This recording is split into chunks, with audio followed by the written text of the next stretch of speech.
it really could go one way or the other, and hopefully we can get some answers today. I don't know if I'll be able to, but I feel like just literally going back to sleep after I get this phone call, because I'm being a lot more self-disciplined now, and I'm not like allowing myself to get like distracted or kind of spiral. And I think like that's helping me see a lot more like productivity, but maybe it's like costing me some energy in the process. She did transfer, but she transferred to the Virginia Virtual Academy. Is that what you have in your records? Yes, that's the last thing that we have that she did. Okay, all right, that sounds good. Because basically, the situation is like her temporary guardian, who I told you before is making all these like irresponsible decisions.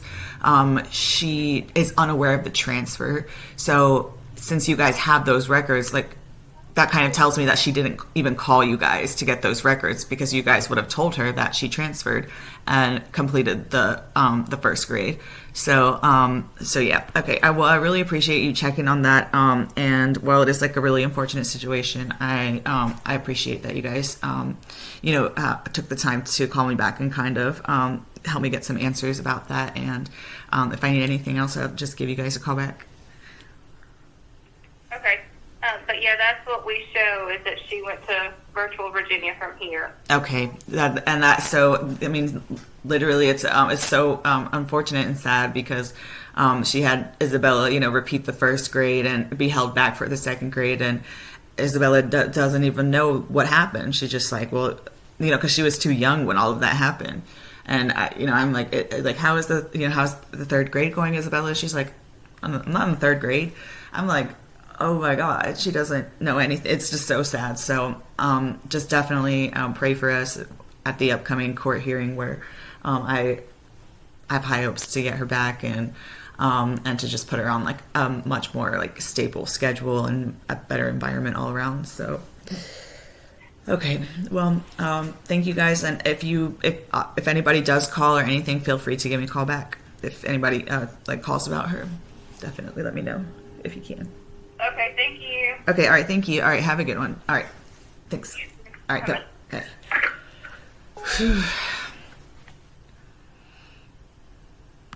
Hey guys, welcome back. So in this video, I am looking up stuff about poltergeist.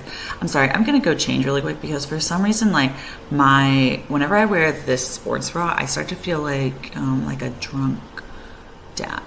So I'm gonna go ahead and put like my sweater on and stuff, but basically I wanted to show you a workbook called When Panic Attacks. It's really important that we understand our diagnosis, and that like a lot of stuff that happens can be prevented. Like, okay, I'm about to have a panic attack, so I need to do this, this, and this. This is what I'm feeling in my body. This is what I'm feeling in my emotions. This is what I'm saying, I'm thinking cognitively, and all of that. So that's really helping. This is my online Zen garden.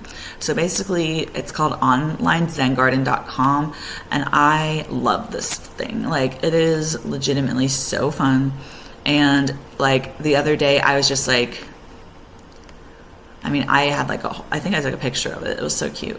You can put like different features, like here, let's put this one. So this will be a feature, and then let's put another feature, like a square. Oh, and we can make it bigger. So let's actually just make a circle, but make it a bigger circle. Okay, so then over here, look how cute. Okay, and then like let's go to like some flowers, and let's make these like 2. Okay, and then I think this would look cute, and like then go back to like size 1. You see what I'm saying? Like it's really just like helping me to think about something else. This is really satisfying to me, especially these diamonds. These diamonds are really satisfying. And he's still doing his thing up there, but I'm able to just like let it go, you know what I mean? And be like, okay, he wants energy, so I'm gonna keep protecting my energy, I just thought, like, what would I want my daughter to do in this situation? And I was like, well, I think I would want her to take care of her anxiety. So That's what I've been doing. I don't like this word. I don't like Halloween. I don't like anything like paranormal. I like things that are based in reality is worth way more attention than some ghost who's not even supposed to be here to begin with. A scope of the problem with a poltergeist. It's fucking weird. I didn't sign up for this. This has just happened to me. Signs you might have a poltergeist include unexplained noises like knocking or banging, objects moving on their own, items disappearing and reappearing, flickering lights, sudden temperature changes, phantom smells, strange voices, and feeling a distinct presence in a specific area, often focused on a particular person in the house. Furniture constantly rearranging, car doors slamming shut, unexplained noises with knocking, scratching, whispering, or disembodied voices. I don't know. I don't really hear voices as much as like I'll hear like a crowd. Like it'll just sound like a crowd of people are talking. You can't really make out what any specific person is saying. And normally when I hear that, I just I pretend that I'm at a concert and I start singing, and like everybody's listening at the music concert. But yeah, so the unexplained knocking. Yeah, I've heard knocking, and that's like the scariest one. Like because you don't really expect knocking, and it's not really one that happens to me that often. I like the doors slam. There's this pop that happens in my kitchen. It sounds like if you were cooking something and it popped. And I'll like start getting like a little bit ticked off, and I try to be stern with with the energy and let them know you need to stop doing that because it's not okay. I have like legitimate people that knock on my door and need attention, and if I'm busy entertaining your antics, then I can't be there for them, and that's just not okay. And since I started like saying it out loud, I feel like I've started seeing like stuff in the corner of my eye, but like my thing is like stuff in the corner of your eye can be explained away by anything, and it could be that I just started talking about it, so that I kind of like either irritated it or in some way disturbed the energy field, by just like making a blanket statement that I know you're here and I command you to leave. Is like it just kind of changed the energy field, so that's why I feel like I started to see like the shadows. But other than that, I don't see these things, but if I did, I also wouldn't really consider them that important. Flickering lights happens, especially when I talk about my sister who's pagan. She's pagan and identified as a witch at one point, and whenever it almost never fails. If I'm talking about her, my electrical lights flicker, and it scares me like every time. My other sister, no, not really. Like she's like a witch, but not pagan, not like religiously a witch. It was just like I guess for like views or something on social media. So, sorry. Whenever I bring her up, I have like intense pelvic pain. And I should actually go and get the thing I was using to help with that. So I'll be right back. I had this activity flare up a while ago when a friend of mine gifted me a used umbrella. And I feel icky about like using used stuff because my autoimmune stuff, I really like to have things that are just, even if they're cheap, I would rather have like something cheap that you can put together at Walmart than like just go to Goodwill because it just makes me too sick. But when I brought the umbrella in, I immediately had like some creepy stuff happen. I started hearing birds were in my house, and it was like in the middle of the night, and then sometimes it'd even be like in my bathroom, and I can't remember what else, but I just remember the birds thing was weird, so I immediately got rid of it. I think after like the second day, because I was like, well, it's worth a shot. It just felt creepy anyway. Like and so that's why I'm like, I don't think a specific object has triggered this, because I'm always very meticulous about what I own because I get sick. So I always and I've been homeless, so I always through and through know where everything is in this house. I know where everything is in this apartment. I know what's new, what's old, what needs to be replaced soon, what's kind of I have a weird feeling about, but there's nothing I have a weird feeling about in this apartment. There's nothing that I've accepted that was gifted to me. And to me, That's the stuff that you really look out for. You look out for stuff that's been gifted to you. Now, if you buy something at Walmart, like in a box, no, that's probably not going to invite a poltergeist. But when you bring stuff from somebody else's home to yours, I feel like that would stir stuff up. But that's just like not the case. I don't have anything that like I would remember if somebody gave me a gift. Me, you know what I'm saying? People don't pay attention to me, like, or people don't like, they don't. I don't get what I want very often. Let's put it that way. So to get a gift would be like, like I would remember that. Sometimes there is a cause, but in this case, I honestly don't think there's a cause. I think that it's just like whatever this is just out of control and it needs to go, and it needs to like leave my space and my presence. And unfortunately, last time was a lot easier because there was like an object that was very new and it made me uncomfortable from the second that I picked it up, uncomfortable from the second I looked at it. And unfortunately, there's nothing in my home right now that I feel that way about. So I have over half of the signs that a poltergeist is in my home. And now I have to, now that I've understood this like scope of the problem, I now have to look for solutions. I'm not feeling too well in my nether region right now. Okay. Whew.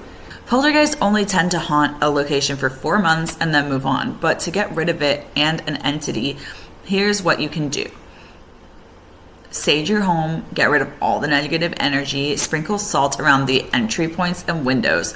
Do not speak about the poltergeist or entity. Pretend it doesn't exist. Some people use talismans, amulets, or blessings to ward off negative energy associated with poltergeists. Conduct a thorough house cleansing with the help of a professional. This often involves rituals or ceremonies to cleanse the space of unwanted energies. It's really good advice I need.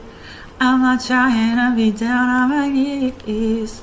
I know it's been too much to escape. Is it my fault that it's this way?